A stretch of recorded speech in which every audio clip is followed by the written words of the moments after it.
अचार खाना किसे पसंद नहीं, और वो भी सालों साल अचार चले। तो ऐसा अचार क्या हो सकता है भाई, कैसे बनेगा? तो आज मैं आप लोगों के लिए लेकर आई हूँ खट्टे आम का अचार, जो सालों साल डालती हूँ, मैं हर साल डालती हूँ, और बिल्कुल मैं गारंटी ले सकती हूँ इस बात की, यदि आप इस तरीके से अचार डालेंगे तो बिल्कुल भी खराब नहीं होगा। देखिए, मार्केट में जब आम आता है तो आम का जो डंठल होता है वहाँ से एक पीप निकलता है। इस पीप को आपको अच्छे से धोकर निकाल देना है, और 2 घंटे के लिए आम को पानी में भी छोड़ना है ताकि उसका कड़वाहटपन निकल जाए। और जितना जालीदार आम होगा, जालीदार मतलब हल्की सी जाली पड़ जाती है, गुठ पड़ जाती है, उस आम के अचार में बहुत ही अच्छा टेस्ट बनता है और खाने में स्वाद भी आता है।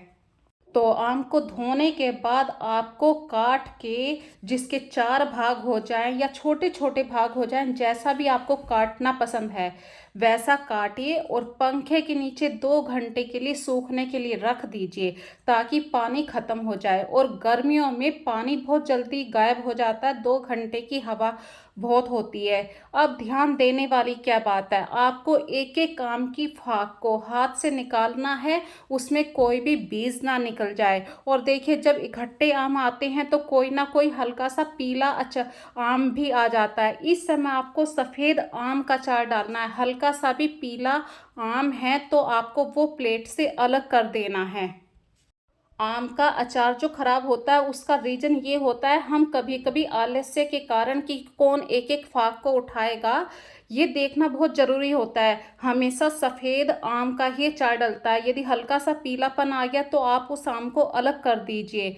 और गुठ रहेगी तो कोई प्रॉब्लम नहीं है, देखिए गुठ से कोई समस्या नहीं होती, लेकिन पीलेपन के कारण वो आम के अचार को ज़रूर खराब कर देता है। तो यहाँ पे थोड़ी सी आम के अचार में मेहनत पड़ती है, आपको एक एक फाक को देखना पड़ता है।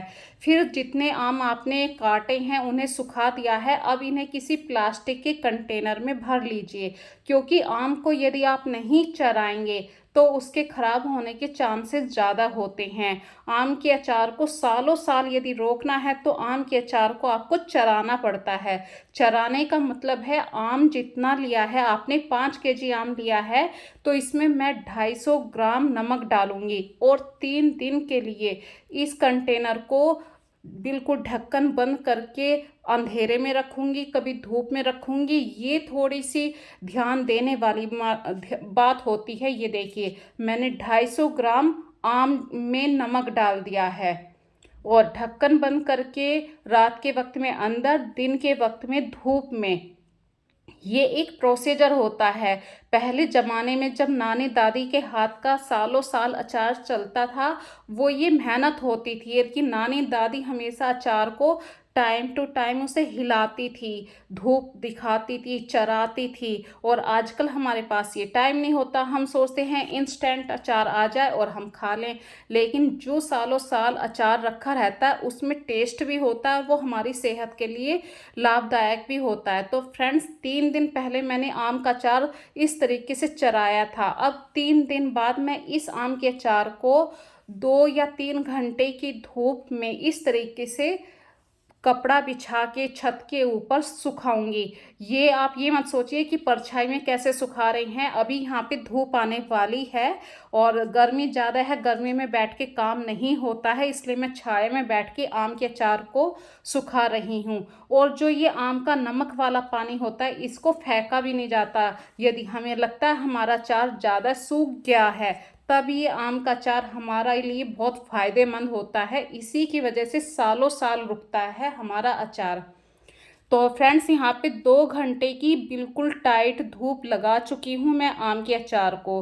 अब प्रोसीजर बहुत ही इम्पोर्टेंट है, प्लीज़ वीडियो को स्किप मत करना, क्योंकि जो सालों साल अचार चलता है उसका रीज़न यहीं पे छुपा हुआ है। आपको 10-15 मिनट की धूप और दिखानी है। यदि आपको लग रहा है ना कि भाई कपड़े के नीचे अचार पड़ वहाँ पे रखा था और वहाँ पे हल्की सी नमी है अचार के अंदर, तो आप 10-15 मिनट की धूप फिर से लगा दीजिए। अचार के अंदर धूप का, नमक का और मसालों का ही खेल है। और फ्रेंड्स, जब अचार आप सोचते हैं सालों साल चले, तो थोड़ा सा आलकस आपको यहाँ पे छोड़ना पड़ेगा। जो भी आप मसाले इसके अंदर डालेंगे आप कोशिश कीजिए अपने हाथ से पीसिए, चाहे वो मिक्सी से पीसिए, कूटिए, क्योंकि जो हाथ के पिसे हुए मसाले होते हैं अपनी आँखों के आगे के होते हैं उनमें बहुत ज़्यादा अच्छा तीखापन आता है। तो यहाँ पे मैंने 250 ग्राम मेथी ली है, 250 ग्राम घर की कुटी हुई लाल मिर्च है, 250 ग्राम हमारी चिरौंजी है, 250 ग्राम सौंफ, 250 ग्राम ही हमें हल्दी चाहिए क्योंकि ये 5 केजी अचार के हिसाब से है, और कुटा हुआ धनिया है। मैंने थोड़ा सा दरदरा मतलब आधा कुटा हुआ धनिया लिया है, और 250 ग्राम ही मैंने यहाँ पे नमक लिया है। और यदि आपको फिर भी ऐसे लगता है कि कहीं ख़राब ना हो जाए तो आप अपने मन की संतुष्टि के लिए थोड़ा सा विनेगर डाल सकते हैं। ये ऐसे 250 ml की बोतल है तो मैंने हाफ बोतल ली है।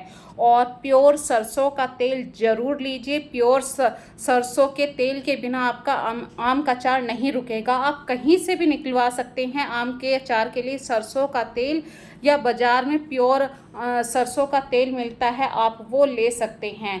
अब धीरे धीरे आपको सारे मसाले हाथ से मिक्स करने हैं, किसी भी मसाले की गांठ ना रह जाए, और धीरे धीरे सारे आम आपको इसके मसाले के अंदर डालने हैं और कंटेनर के अंदर डालते रहिए। ये प्रोसीजर भी बहुत ज़रूरी है। यदि आपने ऐसे ही इकट्ठा करके डाल दिया तो जो मसाला है वो आम की पूरे अंदर नहीं जाएगा। जो गुठ होती है, गुठ के अंदर भी मसाला भरना होता है, और तेल, विनीगर, नमक, इन्हीं की वजह से हमारा आम का अचार सेफ रहेगा। तो मसालों को अच्छी तरीके से मिक्स ज़रूर करना है। और चटपटा सा आम का अचार ना उठे तो आप मेरी वीडियो को डिलीट भी कर सकते हैं, ये मैं आपके ऊपर छोड़ रही हूँ। क्योंकि मैं इस तरीके से आम का अचार पिछले साल भी डाला, उससे पिछले साल भी डाला, मैं हर साल आम का अचार डालती हूँ, और पूरे सालों साल मेरे घर में आम का अचार इसी तरीके से चलता है। ना मुझे कभी बरसात का डर लगता है कि बरसात आ गई है आम का अचार ख़राब हो जाएगा। और सबसे अच्छी बात बताऊं कि आप 3 दिन बाद इस आम के अचार को खाना शुरू कर सकते हैं।